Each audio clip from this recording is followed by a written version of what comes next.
Hello students, एक बार फिर मैं अपने YouTube channel current sir classes UK में आपका स्वागत करता हूं। तो आप सभी विद्यार्थियों को सुबह की नमस्कार और उम्मीद करता हूं कि ईश्वर की कृपा से आपका दिन शुभ रहे।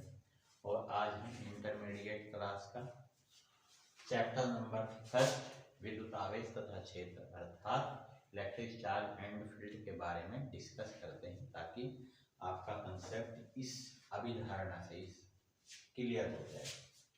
तो चर्चा करते हैं कि विद्युत आवेश का नाम आपने सुना होगा कि ये क्या होता है। विद्युत आवेश के बारे में सभी की इच्छा होगी कि ये होता क्या है। इसके बारे में पाठ्यक्रम में लगाया हुआ है, आप देखते हैं। दो वस्तुओं के बीच कार्य करने वाला आकर्षण या प्रतिकर्षण बल विद्युत आवेश कहलाता है। यानी जब दो वस्तुओं का हम एक दूसरे के निकट लाते हैं तो या तो वो एक दूसरे के समीप आती हैं या एक दूसरे से दूर चली जाती हैं। तो इसका आभास हम उन वस्तुओं को निकट लाने पर ही हमें होता है। तो अगर वो एक दूसरे के नजदीक आएंगी तो उनके बीच में आकर्षण बल कार्य करेगा, और यदि एक दूसरे से दूर जाएंगी तो उनके बीच में प्रतिकर्षण बल कार्य करता है। क्योंकि अगर दूर हटते हैं तो प्रतिकर्षण रिपल्सिव फोर्स, और अगर नजदीक आते हैं तो आकर्षण यानी attraction force. It is denoted by small Q और कैपिटल क्यू। हम इसको किससे डिनोट करते हैं, किससे प्रदर्शित करते हैं इलेक्ट्रिक चार्ज को, विद्युत आवेश को, तो या तो स्मॉल क्यू या कैपिटल क्यू। और जैसे कि हम मेजर करते हैं, इसको मापते हैं, तो इसको जो यूनिट होती है वो कूलाम। अगर ये आवेश छोटा होगा, विद्युत परिघटना में अक्सर छोटे आवेश यूज किए जाते हैं, तो उनको माइक्रो कूलाम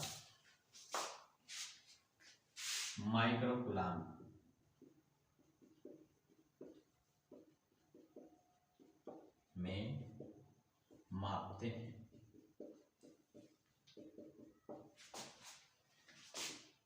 विद्युत परिघटनाओं को सूक्ष्म आवेश, विद्युत परिघटनाओं को सूक्ष्म आवेश माइक्रो कूलाम में मापते हैं। और एक micro coulomb is equal to होता है 10⁻⁻⁶ कूलाम। अब ये तो पता चला कि विद्युत परिघटना में इलेक्ट्रिक इंसिडेंट में इसको माइक्रो कूलाम में मापते हैं, और माइक्रो कूलाम का जो सिंबल होता है म्यू सी, यानी 10⁻⁻⁶ कूलाम। अब जरा इसके एग्जाम्पल जो दैनिक जीवन में हमें देखने को मिलते हैं वो क्या क्या होते हैं। नंबर 1 बहुत ही सिंपल एग्जाम्पल है, सूखे बालों का कंघी पर चिपक जाना। हमने अक्सर ये देखा है कि जब हम अपने बालों को कंघी करते हैं तो जो बाल होते हैं हमारे वो इसके ऊपर चिपक जाते हैं। उस वस्तु के आवेश में अर्थात विद्युत में होने का आभास हमें प्रकट कराते हैं। और दूसरा एग्जाम्पल, जब कांच की छड़ को स्टिक ऑफ ग्लास रेशम के कपड़े से रगड़ा जाता है, with the cloth of cotton, then stick of glass gets negative charge। तो उसके ऊपर ऋण आवेश पॉजिटिव आवेश यानी पॉजिटिव चार्ज यानी धनावेश आ जाता है, और जो क्लॉथ ऑफ कॉटन है उसके ऊपर नेगेटिव चार्ज आ जाता है। तो नेगेटिव और पॉजिटिव चार्ज होने की वजह से ये दोनों ऑब्जेक्ट्स एक दूसरे के नजदीक आ जाते हैं। तो ये भी हमें दूसरा एग्जाम्पल लाइफ में देखने को मिलता है। और इसका तीसरा एग्जाम्पल बहुत सिंपल है, जब सर्दियों के मौसम में हम स्वेटर या ऊनी वस्त्रों को पहनते हैं, तो जब उनको हम अपनी बॉडी से अलग करते हैं तो निकालते समय हम ये महसूस करते हैं कि छट छट की आवाज हमें सुनाई देती है। देखा होगा आपने अक्सर। तो या फिर ये देखने को मिलता है कि उनसे चिंगारियां से निकलने लगती है। तो हमें ये आभास हो जाता है कि इन दोनों ऑब्जेक्ट के बीच में कुछ ना कुछ तो घटना घटित हो रही है, जिसकी वजह से ये ऐसा हुआ।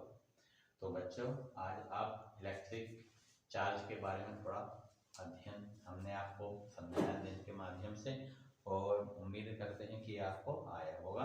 और अभी हम दूसरा इसके बारे में टॉपिक समझाते हैं। दो अविशिष्ट कण एक दूसरे के नजदीक आए या वस्तुएं एक दूसरे के निकट आई या दूर चली गई, इसका एहसास सबसे पहले ग्रीस देश के मिलेटस के निवासी थेल्स ने किया था। इसलिए 600 ईस्वी पूर्व इस प्रभाव का श्रेय यानी विद्युतावेश की खोज का जो श्रेय है वो ग्रीस देश के मिलेटस के निवासी थेल्स को जाता है। अब हम बात करते हैं बच्चों कि विद्युतावेश कितने प्रकार का होता है। What are the kinds of electric charge. तो जैसे कि दो वस्तुएं एक दूसरे के निकट आती हैं, चली जाती हैं दूर, तो इस कंडीशन के आधार पर, इस प्रभाव के आधार पर ये दो टाइप का होते हैं, पॉजिटिव चार्ज और नेगेटिव चार्ज, अर्थात धनात्मक आवेश और ऋणात्मक आवेश। धनात्मक आवेश के उत्पन्न होने का कारण। धनात्मक आवेश के उत्पन्न होने का कारण reason generating of positive charge. किसी वस्तु की सामान्य अवस्था में इलेक्ट्रॉनों की कमी हो जाती है। जब इलेक्ट्रॉनों की कमी हो जाती है अर्थात उसकी सामान्य अवस्था से इलेक्ट्रॉन निकल जाते हैं, तो वो ऑब्जेक्ट, वो वस्तु पॉजिटिव चार्ज एक्सेप्ट कर लेते हैं, यानी उसके ऊपर पॉजिटिव चार्ज आ जाता है। अब इसका एग्जाम्पल लेते हैं, जैसे कि एलिमेंट सोडियम है, इसका परमाणु क्रमांक एटॉमिक नंबर 11 होता है और इसका एटॉमिक कॉन्फ़िगरेशन इलेक्ट्रॉनिक विन्यास 2 आते हैं।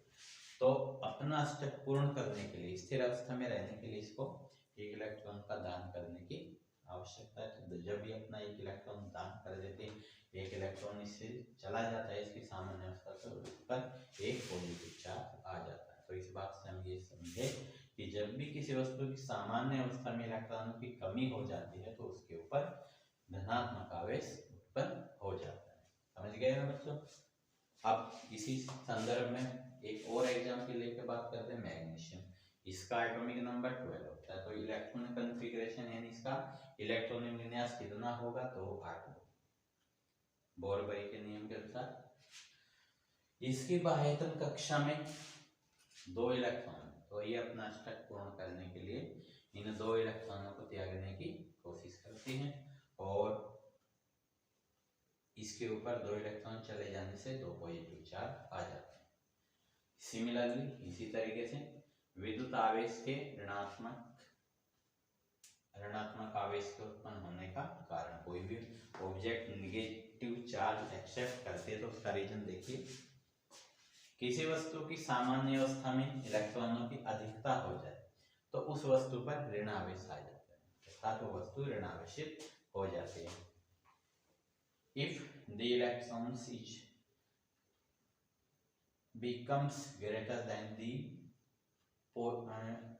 normal state, then the object will be negative charge. For example, chlorine का परमाणु क्रमांक 17 होता है 17 और इलेक्ट्रॉनिक विन्यास 2 आते हैं, और अगर इसको एक इलेक्ट्रॉन बाहर से मिल जाए तो इसके ऊपर एक नेगेटिव चार्ज आ जाता है। तो अतः हमने सीखा कि किस तरीके से ऑब्जेक्ट्स पॉजिटिव और नेगेटिव चार्ज ग्रहण करती हैं। तो बच्चों आपको ये भली भांति समझ आ गया होगा कि धनात्मक और ऋणात्मक आवेश किसी भी वस्तु के ऊपर कैसे आ जाता है। हेलो बच्चों,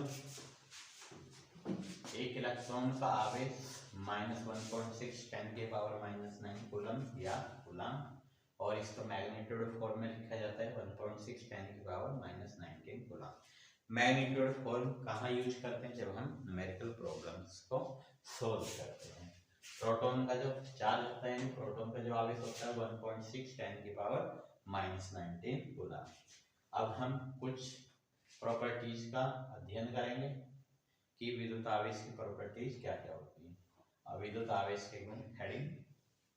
अब देखते हैं पहली प्रॉपर्टी, विद्युत आवेशों की योज्यता का नियम। इस नियम से हम क्या समझते हैं बच्चों कि rules of addition of charge, यानी अगर किसी ऑब्जेक्ट्स के पास बहुत सारे आवेश हैं तो हम उनका योगफल, यानी हम ये कैसे बता सकते हैं कि उस वस्तु के ऊपर कुल आवेश इतने कूलम या माइक्रो कूलम है। मान लीजिए यदि किसी वस्तु पर प्लस Q1 आवेश है और उसके बाद उसको minus Q2 plus Q3 minus Q4 तथा प्लस Q5 आवेश दे दिए जाते हैं, तो आवेश के अदिश राशि होने के कारण उसका बीजगणितीय योग द्वारा कुल आवेश प्राप्त किया जा सकता है। यानी हम उसका जो कुल आवेश निकालते हैं वो अलजेब्रिक सम के द्वारा निकालते हैं, ठीक है ना। If any object has plus Q1 charge in previous, then after it gets minus Q2 plus Q3 minus Q4 and plus Q5 charge, then the total sum of charge of this object will be the algebraic sum of this charge with their sign.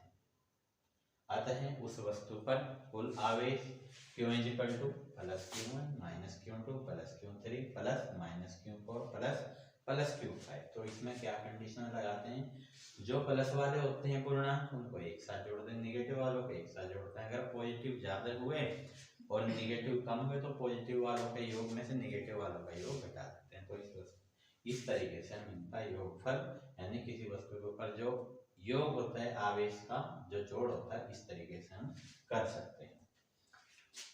एक numerical example लेते हैं।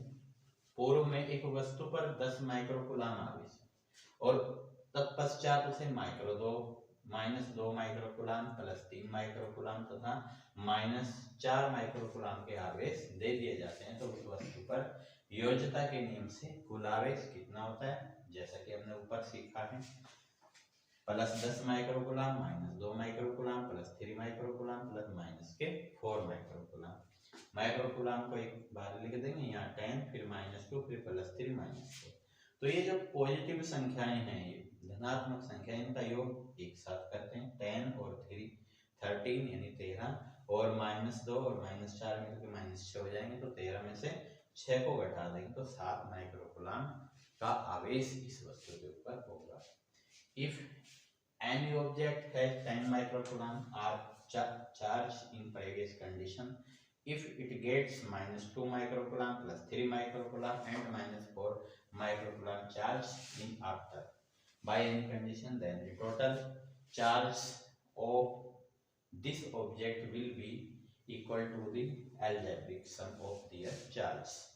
10 microcoulomb minus 2 microcoulomb plus 3 microcoulomb minus 4 microcoulomb is equal to 10 minus 2 plus 3 minus 4. We sum positive integer with each other and negative integer with each other, or finally we get 13 minus 6 is equal to 7 microcoulomb. Then the total charge of this object will be 7 microcoulomb.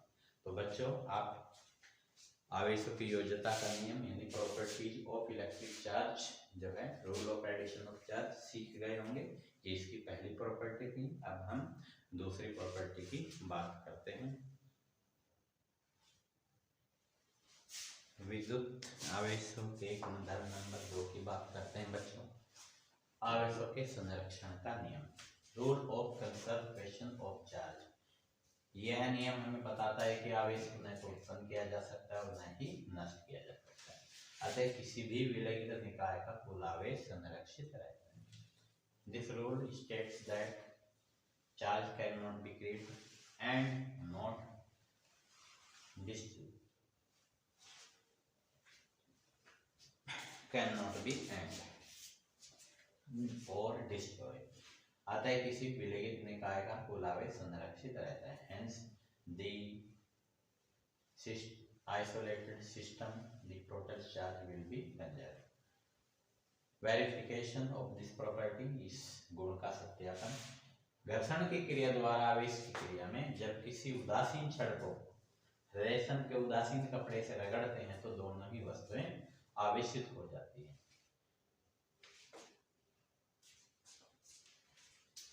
By the condition when we rub stick and cotton cloth, then the both object gets charge. धनावेशित पहली वस्तु पर plus Q आवेश और ऋणावेशित दूसरी वस्तु पर minus Q आवेश उत्पन्न हो जाता है। तो अगर हम पूर्व अवस्था का इनका आवेश का योगफल करते हैं बच्चों, तो 0 + 0, क्योंकि दोनों ही न्यूट्रल स्टेट में है। उदासीन अवस्था में तो कितना हो जाएगा 0, और पहली वस्तु पे स्पर्श कराने के बाद प्लस क्यों और दूसरी पे माइनस क्यों आ जाता है, तो बाद में योगफल करते हैं तो वो भी कितना आता है 0। तो इस बात से इस गुण का सत्यापन हुआ है कि किसी भी वस्तुओं के निकाय पर आवेश का कुल योगफल संरक्षित रहता है, यानी ना तो वो कम होगा और ना ही वो अधिक होगा। ऐसा नहीं है कि पहले उनका योगफल कुछ हो रहा है और बाद में कुछ और। इसी उदाहरण को एक और फिगर से समझते हैं। मान लीजिए हमारे दो ऑब्जेक्ट्स ए और बी हैं, दो वस्तुएं, और स्पर्श कराने से पहले उनके पास Q1 और Q2 चार्ज हैं, और जब हम उनको स्पर्श कराकर अलग कर देते हैं तो इस कंडीशन में क्या होता है कि आवेश अधिक आवेश वाली वस्तु से कम आवेश वाली वस्तु की ओर जब तक प्रवाहित होता है जब तक दोनों के आवेश बराबर न हो जाए। It's flow charge from greater charge object to lower charge object till then the both charge of the object will be equal। तो sum before condition Q1 + Q2 and final condition Q1 dash plus Q2 dash, अर्थात पहले का जो आवेशों का योगफल है वो उनका योगफल और बाद की कंडीशन में जो योगफल है वो बराबर है।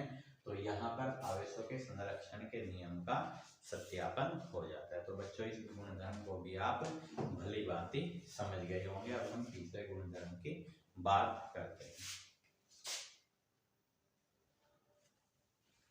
हेलो बच्चों, प्रॉपर्टी नंबर 3 की बात करते हैं, जो इस प्रकार से आवेशों का क्वांटमीकरण। क्वांटमीकरण का मतलब है किसी चीज को कम से कम कितना गेन कर सकते हैं, कम से कम कितना प्राप्त कर सकते हैं। इंग्लिश में क्या पढ़ा जाता है बच्चों? Quantization of electric charge. यदि हम आवेश के परिमाण को लगातार कम करते चले जाएं तो एक ऐसी स्थिति आ जाती है कि आवेश का परिमाण एक इलेक्ट्रॉन के आवेश के परिमाण एक इलेक्ट्रॉन के आवेश के परिमाण प्राप्त होता है, यानी जो उसका परिमाण है वो एक इलेक्ट्रॉन के आवेश के बराबर हमको प्राप्त होता है, जिसे सूक्ष्मतम परिमाण कहते हैं।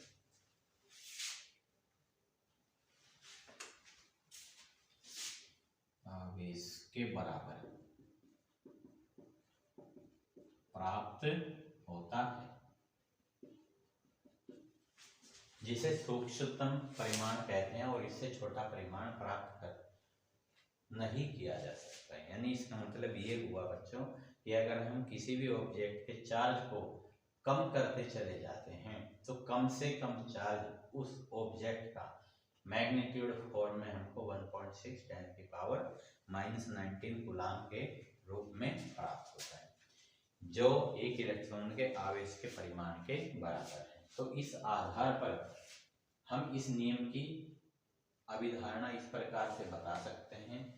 आवेश का आदान प्रदान, यानी एक वस्तु से दूसरी वस्तु को दिया जाने वाला आवेश या लिया जाने वाला आवेश सदैव E के पूर्ण गुणजों के रूप में ही हो सकता है, अर्थात गणितीय रूप में Q = Ne, जहां n कोई पूर्णांक है और E एक इलेक्ट्रॉन का आवेश है। This rule states that we can interchange electric charge from one object to other object in the form of Q = Ne। This rule is called quantization of electric charge। इससे कम प्राप्त नहीं किया जा सकता, इससे कम प्राप्त या इससे कम आदान प्रदान नहीं किया जा सकता है। तो बच्चों समझ गए तीसरा नियम कि कम से कम जो आवेश हम एक वस्तु से दूसरी वस्तु को दे सकते हैं या दूसरी वस्तु से ले सकते हैं वो हमेशा एक इलेक्ट्रॉन के आवेश के परिमाण के बराबर हो सकता है, या उसका गुणज, या उसका 2 गुना 3 गुना 4 गुना 5 गुना हो सकता है। ठीक है बच्चों, तो अब आज की वीडियो यही समाप्त करते हैं, और उम्मीद है कि जो आज हमने आपको समझाया वो आपकी भली भांति समझ आ गया होगा, और आप जो है अपने कंसेप्ट से क्लियर हो चुके होंगे कि इलेक्ट्रिक चार्ज यानी विद्युत आवेश क्या है, और इसका मात्रक, और ये कैसी राशि है, और इसके गुणधर्म क्या है। ठीक है बच्चों, थैंक यू।